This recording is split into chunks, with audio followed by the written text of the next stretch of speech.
Shoulders of Dwarves, a weekly podcast about role-playing games.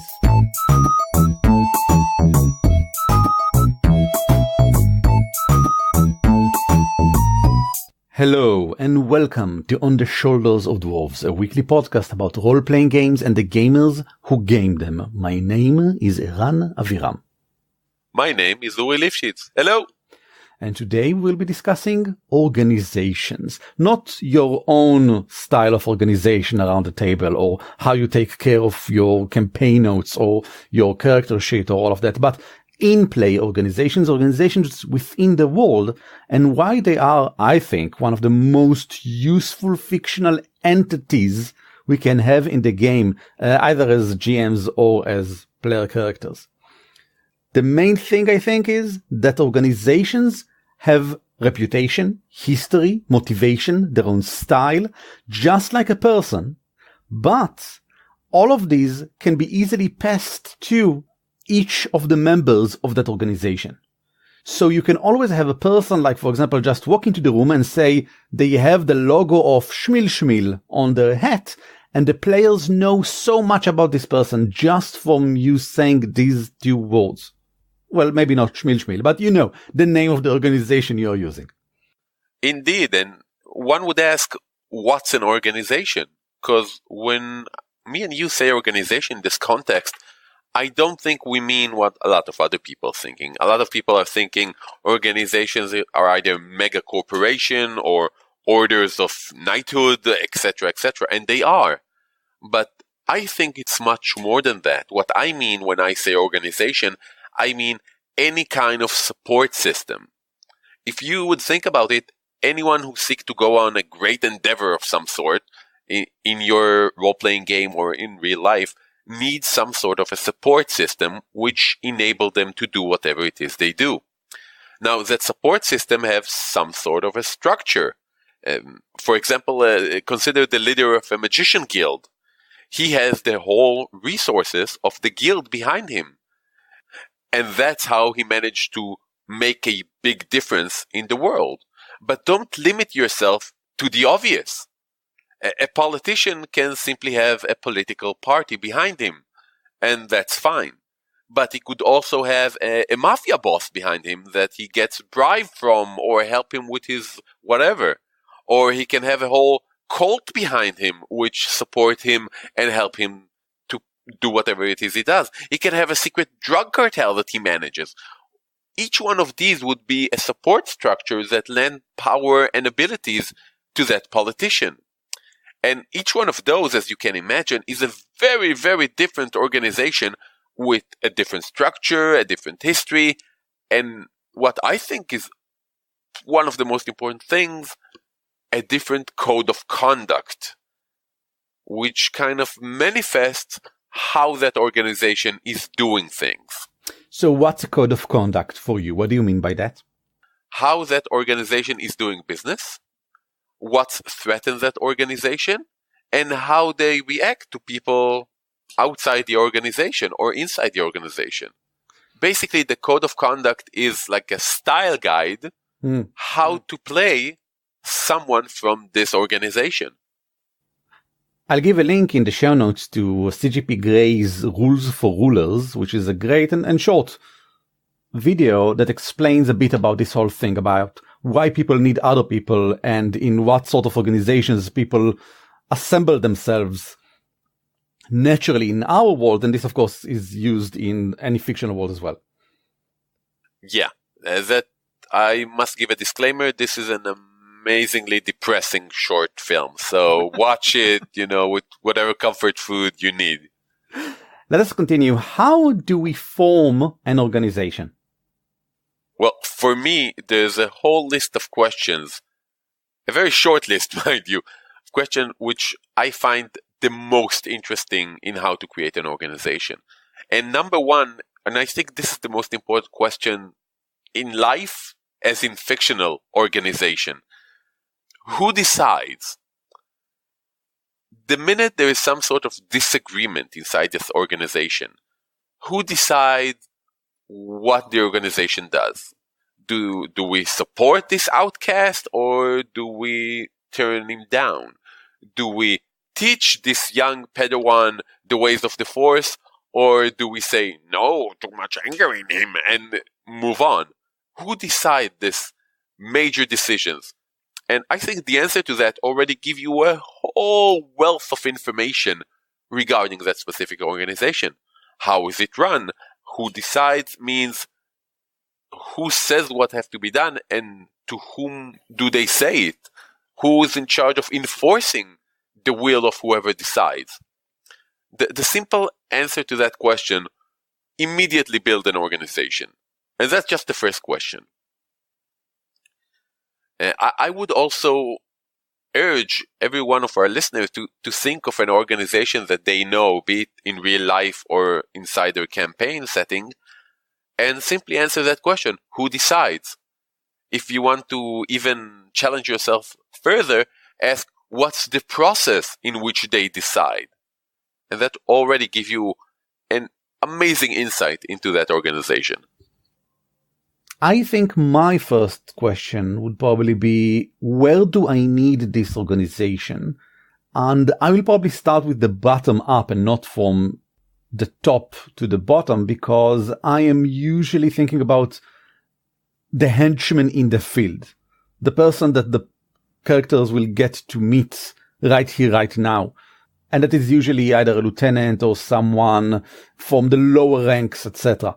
Just for an example, in Scene, the organization of the role-playing game I'm working on right now, and you can read all about it in up4players.com, that's the main organization that the player characters belong to in Crystal Heart. The people that decide what is happening, no one knows who they are. They are these 5 legendary figures that are responsible of the Council of Sin, which is the main, but no one knows anything about them. And even the setting book barely reveals anything about them, which, by the way, works well with what you just said, because one of the main things about Sin is how mysterious and powerful it is. And is it a good organization or is it a bad organization? What do they actually want? And keeping the council hidden from the players even helps in establishing this air of mystique around the whole organization. The second question is, how is that organization structured? Does it have a strict hierarchy? Is it a federated organization? Is it run in sort of a loose anarchy of sort? Does it have cells which work independently of one another? Now, you can already see that each one of those structures lend itself very well to specific type of organization. Hierarchy is a very, very easy way and most organized way to go. Federated organization usually have a reason to be federated. Either they're in different countries, different dimensions, different worlds, etc. An anarchy organization, and I suggest reading about anarchy, it's not just everyone does whatever they want, is a very interesting way. You can have a commune of nature-loving druids who have a complete anarchy. No one actually decides what to do unless they reach some sort of a consensus, and then everyone go about his or her own way of doing what the consensus decided.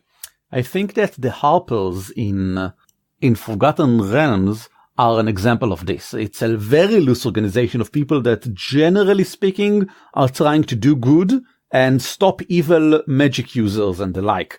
But they don't really have leaders. They have some people of influence within the organization, but they all just work with, well, a sort of a code of conduct and try to do the best in order to achieve their goals without actually working with one another. Or maybe they do, but it's on occasion. It's not like the main thing. It's not like in a hierarchy, for example, where everyone under this and this boss do this and this thing that the boss told them to do.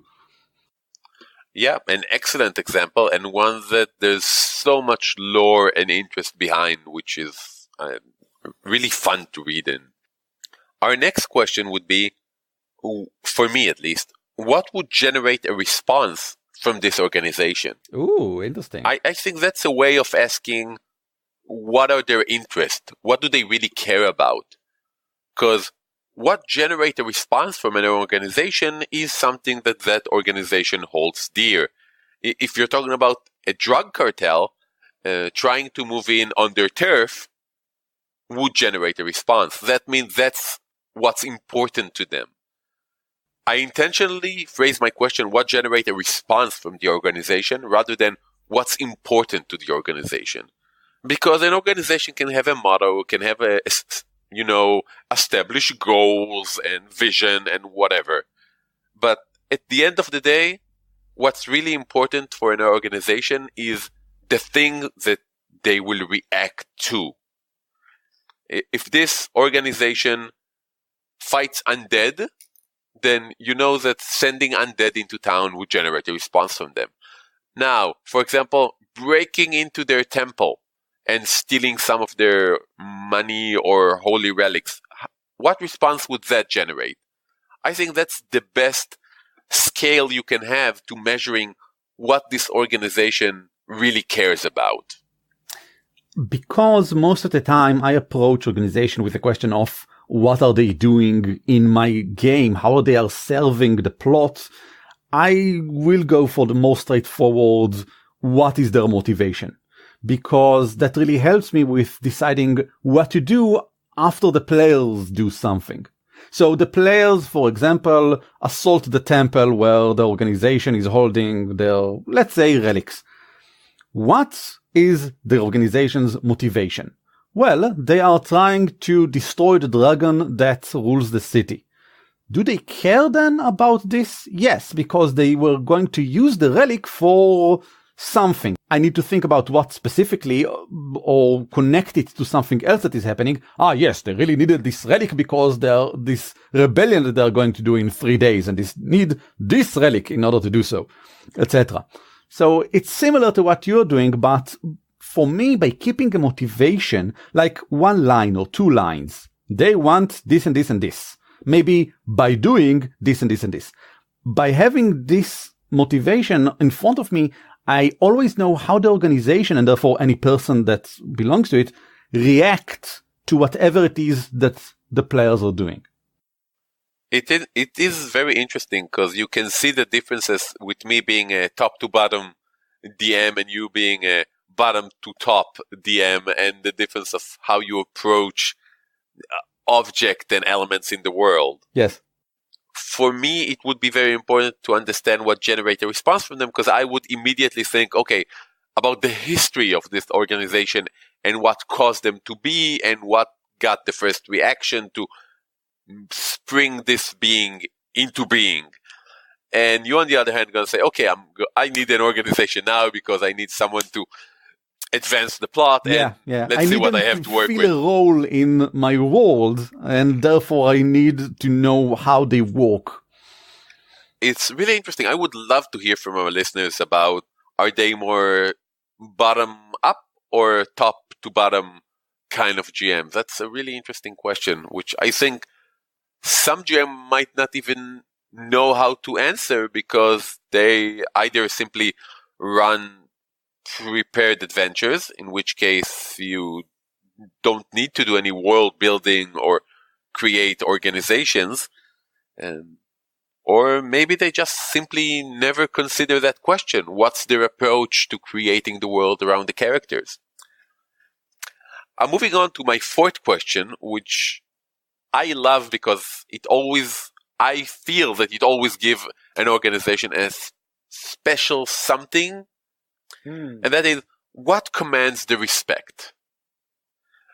If I have an organization and people from that organization are going to respect the characters if the character is going to do X, what is X? Now, this has nothing to do with the other questions. If there's a drug cartel and if you move in on their turf, they're going to try and kill you, could be that you're going to command their respect by doing that. But this can be a very easy way of making organizations special. This can be as simple as, okay, we don't harm children, or we try never to hurt the innocents. And that's something that coming from a criminal organization is very nice. It gives them a humanity that would otherwise be missing. Because organizations can be this sort of like the mega corporations from Shadowrun, where they are just these huge entities that are names written in neon lights high above you, and their people are these goons in helmets, and they have guns, and they just rush at you and shoot at you, and that's it. But no, if you know what commands their respect, or at least you see that by doing this and this, they now react to you in respectful way, in a way that they see you as a person. You now see them as a person as well. At least you can. I wouldn't use the word humanity for the organization, because I would be glad to see an organization that treat with respect to whoever is well dressed, for example. You know, if you got the right kind of suit for whatever it is you're doing, they're going to respect that. They respect fashion. That doesn't make them humane in any way. I think it does. It gives them a human aspect. Maybe not humane, but a human aspect that makes them actual people that care about stuff and not just about the money or the power. They have a way of doing things, and there are things that are important to them. Yeah, I take that. I think that simply giving every group of baddies, or goodies for that matter, something which is doesn't fit the mold, prevent it from turning into just this random caricature of whatever organization you're doing. Okay, they're not just Marines. They're the Marines who are really specific about handling maintenance for their crafts. And if you're going to show up in the middle of their base, they're going to arrest you. But if you're going to show up in the middle of their base with a really well looked after, worn, old ship, they're going to respect you for doing that. Yes, it's a conversation starter, at least. What, you have double engine on that Helix 450? That's nice. Where did you get the parts? Well, I got him on a small moon off Luna 7. That's nice. Guys, when you put him in jail, keep him on one of the good cells. I want to talk with him later on. Let us continue, because there are so many other things to say about organizations.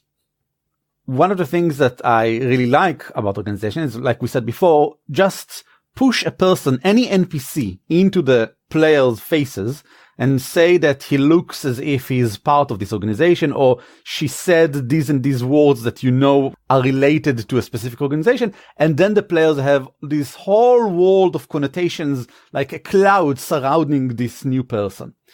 And that can be just a schmo from the street, but there are also what I would call lieutenants, people that have specific places, maybe managerial places or leadership positions in the organization, and they represent the organization in various ways. They are the faces that the player characters will actually get to meet and interact with. It might be just the boss for the fight, or it can also be a person that you get to interact with on a regular basis, because again, not all organizations are bad organizations and villains, etc. I would single out a specific lieutenant, which I would name the right-hand man. The right-hand man, or woman, of course, is the man who actually does the mundane, daily, ungrateful work of making sure the organization runs smoothly. That person doesn't necessarily care about the long-term goals. His aim are simply to keep the organization running, and that person's title can vary greatly depending on the nature of the organization and the setting. It can be the COO, Chief Operation Officer. It can be the Grand Vizier, who simply handle the kingdom while the king do whatever he wants. The head counselor, etc., etc. And I like this role because it lets you give an authority figure which isn't the big baddie. It's someone that the character can reason with, can talk with. It's someone who's down to earth, who's really all about making things happen. Unlike the big baddie, who is usually, more capricious, he sees the world, he's got the vision, etc. And the right-hand man is someone who simply follow orders and make sure things happen. I think it's a very important role to have in any organization? I think it's really important for another reason. Again, I go from a different angle at it maybe. When the players are getting too near the boss, they are getting closer and closer on the real deal, on what is actually happening, and things are moving too quickly, and I want to pace it. I can then use the fact that this is an organization and not just a single person to put something in their way, which is not as big as the big bad, but is quite big, that right-hand man or any other lieutenant. So they are still facing an aspect of the big deal, but not just the big deal itself. Like they've found the murder suspect and now they close in on them, but instead of fighting the murderer himself with the big bad, they get to fight the senior cultist that jumped in front of them and say, haha, I'm the senior cultist, fight me. And then they kill her and etc., etc. Continue on to your things. One of the best solution system-wise, which I have encountered dealing with organization, comes from Fate, which have a great concept called places and faces. When you create your campaign, you create several places of importance. Now, when I say place, it can be an organization, it can be a location, it can be a political party, it can be anything. And you automatically assign a face to it. A face is a specific person who embodies this place. You can have a huge park in the middle of town or of great mythical significance, and then you say, okay, there's this old ranger who lives in the park and he's the keeper of knowledge, blah, blah, blah, and he's the face of that. When you want to interact with this place, with this location, you usually would interact with him. He's the embodiment of that. There's a political party called the Green Party, and their face is this lawyer who's the head of the party and counselor, and he's the guy to talk to. Or, for example, there's the Mage Guild, and their leader is a fragile young woman named Luna 7, and she's the person to talk to. If you need something from that organization, that's who you're going to turn to. I like it for several reasons. First of all, because it gives the player specific connotations for the organization. If, like, for example, the Mage Guild is represented by this frail old woman, then they might think that the organization itself, the Mage Guild, is maybe old and frail as well. But it could be that this person is not actually a good representation of the organization. She's just the person that they know. She's just the NPC that they created and will get to interact with now, but in the future, maybe even by the end of this session, they'll get to see a different aspect of this organization. And I like it because it allows you to, again, show how people and organizations interact, but are not the same thing. I like it mainly because if it kind of represents the way the characters know the world around them. Yes, through people, yeah. Yeah, in the sense that if they want to talk with someone from this organization, they say, oh, there's Luna 7, she's from that organization, let's talk to her. Yes. And of course, some people said this kind of take away the mysteries. That doesn't true. In my recent Fate game, we had this anarchistic, pro-Green Party, nature-loving kind of cult, and their leader was simply called the Gardener. You didn't know who he is, but you knew of him. In City of Mists, which I'm the editor of, there's the iceberg model, which is an excellent, I think, tool for this sort of thing to create an organization. Specifically in City of Mist, every organization is, well, not every, but most of them are criminal organizations that are built around a single person, the Avatar, who is basically a supernatural god of a sort. And that person is at the bottom of the iceberg, but it's an iceberg. You only see the surface, the surface 10%, and then you have to dig to discover everything that's under the surface. And there are locations and faces, again, like in Fate, that you create, the GM creates, and you can go either from the bottom up or the other way around. Again, the book explains how to and gives you the tools to make this organization into basically a campaign. So you don't create an organization for its own sake. You create it because this is what the players will go through case by case as they discover what is going on and go deeper and deeper into the mystery. And it's really nice. I really recommend you read it. Finally, there's something that we should really say about organizations, and that's that they are, not usually, but always, in some way, mismanaged. Because people are people. And even if you are not a people, even if the organization is a council of dragons, there will be something that is not perfect about them. They will make mistakes. They will have organizational failures within their system. They will have all sorts of things. And these are not only interesting and useful story-wise, I think, but also give a really powerful, at least to me, sense of immersion. Because if I am against a cult that is always dangerous because they always know where I am, and they are always well equipped, and they are always ready to attack me, and they have all of the right spell, etc., this is an enemy I don't know even how to start, how to begin to tackle. I don't know how to attack it. But if I know they are an organization, and if the image that I got in my head because the GM ran the game in such a way that I feel as if it's actually just people working together to do a thing, then people need to eat and sleep, and they need to keep secrets, but they don't always manage to do so. And they have families, and they have other things in their lives, and there are so many things that can go wrong in this organization because it's made of people. And now I know how to maybe approach this and what to do with this. Just a quick interjection there. Even if it's not made of people. Yes, sure. Computers make mistakes, AIs make mistakes, elves make mistakes, dwarves make mistakes. All but halflings. Halflings are perfect, yes. Yeah. Completely, yeah. So, just for starters, always, as a GM, think about how the organization didn't think of everything. They might have missed something. They might have, for example, underestimated the PCs. This is very likely if it's a powerful organization and the PCs are not very known to the organization, if they don't yet have any reputation with it. There's also the chance of human error. Or elf. Or elf error, good point, Uri.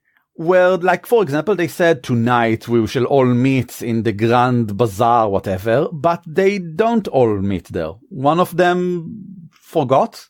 One of them thought they talked about someplace else. And then when the player characters arrive, one of the evil lieutenants is missing. Because maybe he's sick, maybe his mother asked him to help her in something, and he's just late. He'll arrive in 3 rounds instead of right now. Maybe his kid is teething, so he needs to stay home and help. Maybe he just have the family over for the weekend, and he can't be bothered. He needs to cook now. Maybe someone at a higher level, a secretary somewhere, forgot that this is a holiday today.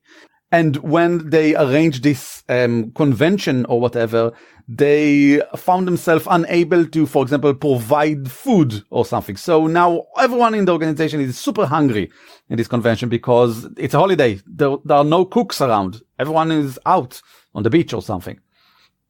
Another thing that happens with organization is they tend to be quite static, at least tools-wise. That is, they tend to keep using the same tools, the same systems, the same procedures that they used before, because upgrading is hard. The bigger the organization, the harder it is. Because if you want everyone around your land to start using these new techniques and these new, hymns that everyone needs to sing in the morning, let's say it's a temple of some sort, you will now need to distribute this across the whole land. Make sure that they keep doing it despite the fact that, remember, human error, the cleric in this and that town is, drunk most of the day and doesn't really care about what hymns is supposed to do, except from the ones in the evening, because that brings everyone around and they give him more money to buy more drinks. So, he will do the evening ones, but not the morning ones, etc. So upgrading is hard. And if the players manage to advance themselves in various ways, the organization will not be able to keep up and match their new abilities, their new techniques, their new powers, etc. Returning to the human factor, there's the whole thing of bosses. Now, not every organization has bosses. You said before, Uri, there's like, for example, anarchies, but even there will be people that are more assertive or less assertive. There will be people that are more annoying or less annoying. There will be a lot of in-office politics, even if you don't have an office, even if you are in a cult, even if you are an order of knights. You will not do this and that because X person told you to do it, and you really hate X person. Ever since they said this thing about you and your family during the meeting, you really hate them, so you're not going to do whatever it is that they say. Or maybe you'll do it really slowly, Or maybe you'll do it subpar in some way. Because people are people, wherever they are. And I suggest taking this opportunity to, every time you had a job and you really hated your boss and you said, I really want to, punch him in the face or just take all his requests and shred them or whatever. Take one person in your organization in the game world and let them do all those things. Yes. That person would shred every important message they get from that boss because they hate him. Tonight's the full moon. We need to get all the werewolf to the secret ritual of getting the supermoon to eat the moon. Yeah, I will deliver those messages. Finally, there are two things that happen to almost all organizations. First, there are schisms. When an organization becomes two organizations. It happens a lot in religions, but it can happen in basically any other kind of human endeavor. Because people tend to disagree, even if not today, maybe tomorrow, maybe the next generation. Whatever. A cult becomes two cults. The cult of the truth and the cult of the truthiness truth. And they might even like each other, but disagree on specific things. But now there are two organizations. That's important because they no longer work well together as they were before under one leadership. They now have different resources. They now have different cultural norms inside their organizations, etc. And the other thing that happens a lot to organizations is that the reason for their existence stops being relevant.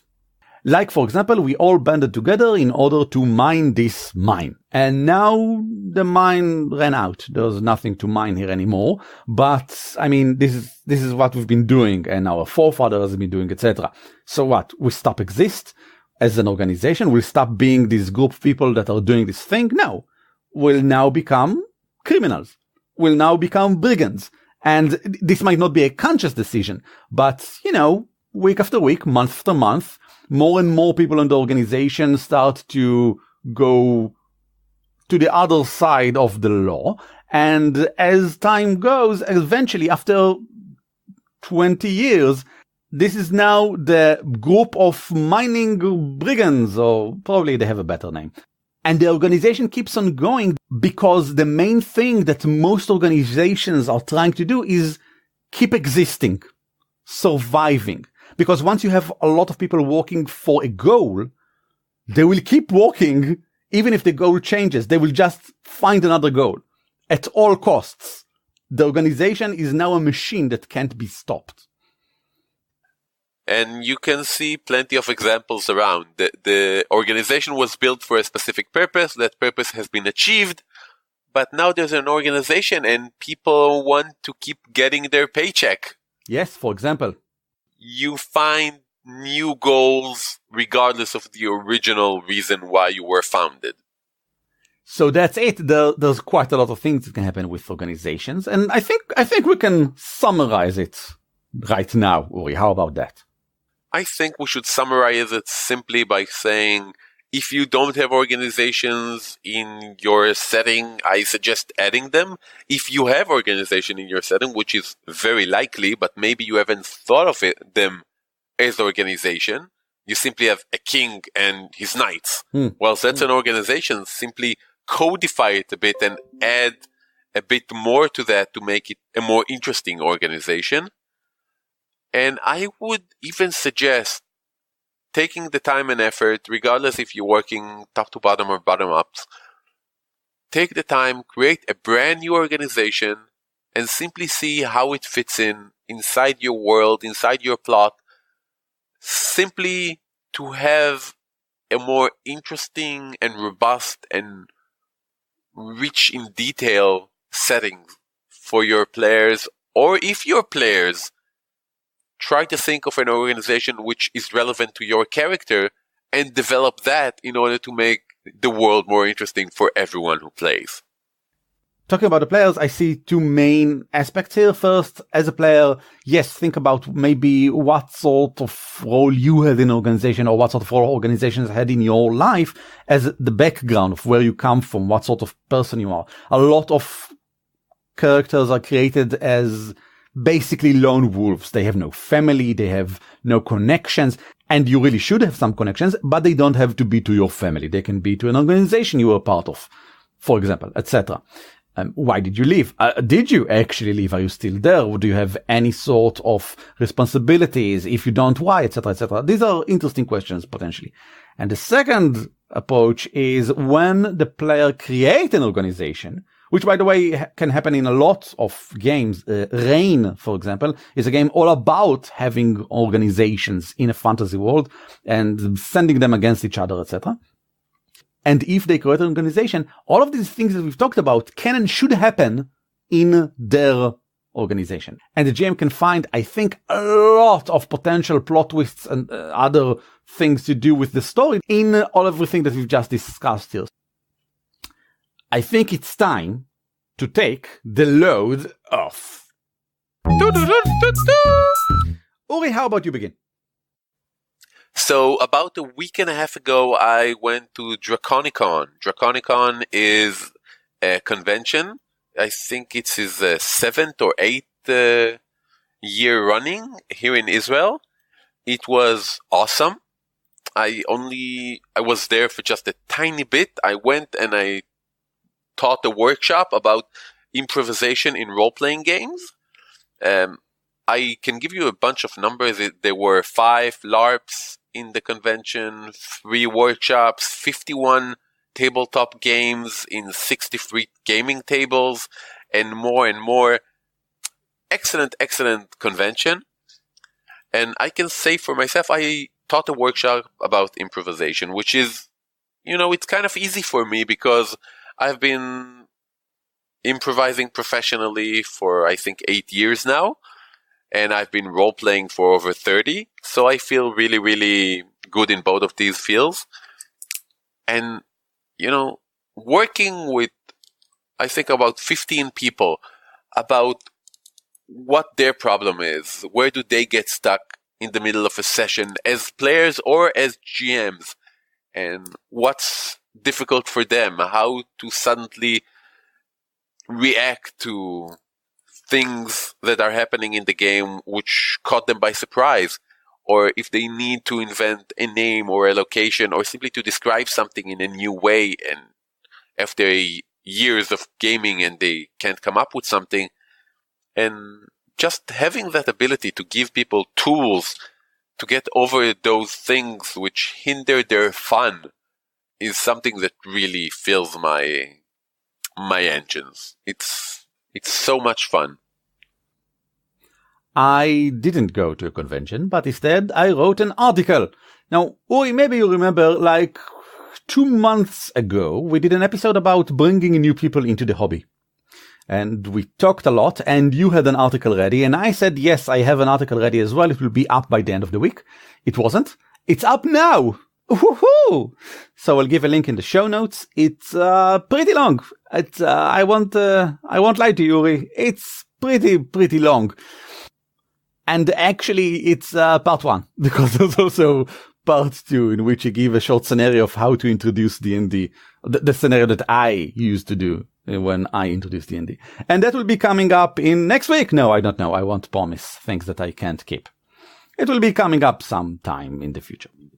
And I know all of you are now rushing to the website of this podcast, but it's not actually there. It's in eranaviram.me, Eran's personal site, where there's a lot of good stuff.